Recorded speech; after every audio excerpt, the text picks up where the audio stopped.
Look, oh, hey, it's you. Yeah, it's me. I need to see the contract with David again.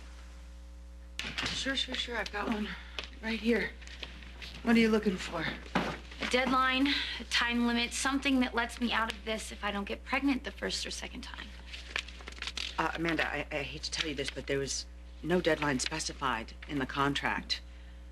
It's good until you produce a baby. So I could be stuck for months, years, trying to get pregnant to get away from David? Yes, and be contractually bound to live with him for the duration. Well, then the insemination will just have to work the first time. That's all there is to it. What? Don't look at me. I tried for years, and it didn't work. So you adopted. Well, I don't have that choice. Listen, adoption comes with its own set of complications as well.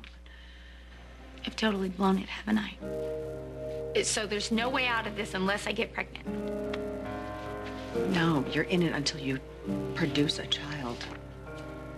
And if it takes too long and I back out? Then you're in breach. Which means that I'll never get custody of Trevor.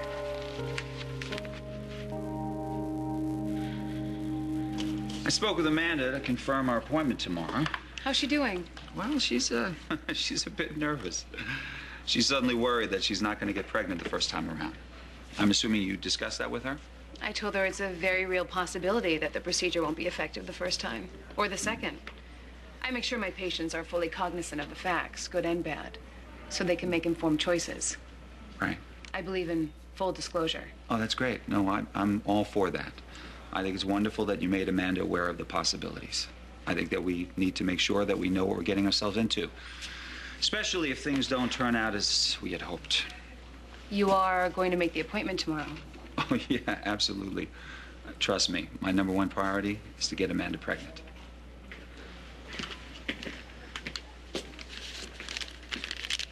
You do realize that was a private conversation, don't you? About my wife? About the deal we made. Ah, the deal. Yes. You know what, Davy boy, since it's just you and me, why don't we just spill our guts right now? The deal. Nice touch making Amanda your surrogate, by the way. But the cold, hard facts here are this deal was structured for one reason and one reason only, right? To try to break Amanda and me up. Wow. You really think I have a shot?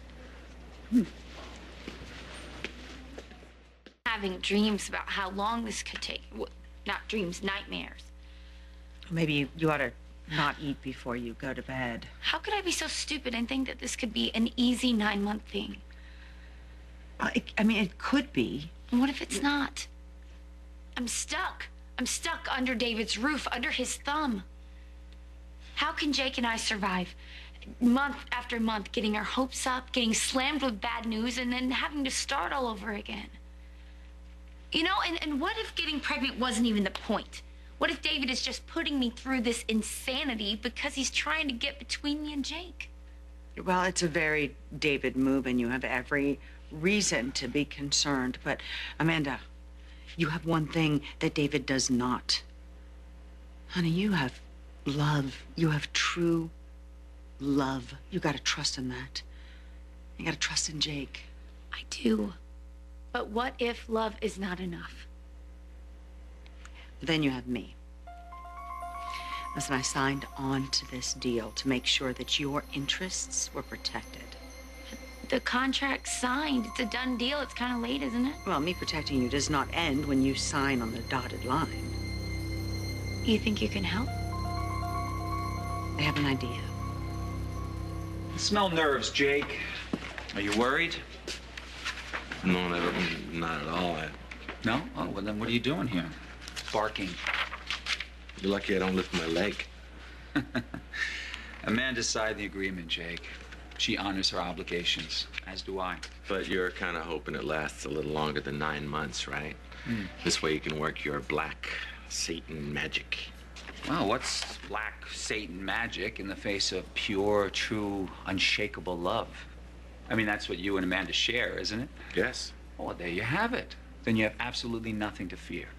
I obviously don't stand a chance of capturing even one small fraction of Amanda's heart. See, the problem is, Dave, you're not a very nice person.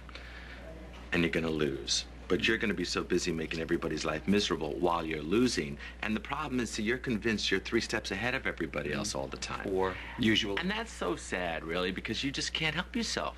You can't help yourself. Always around me and Amanda. Now Angie. Angie? Right? Yeah, Angie. You're going to terrorize her, and you're going to stress her out, trying to get her to quit. Maybe she'll make you beg for her your job Trust back. me, Is that what you're trying to do? I don't have to do anything for Angie to collapse under the pressure of a new position.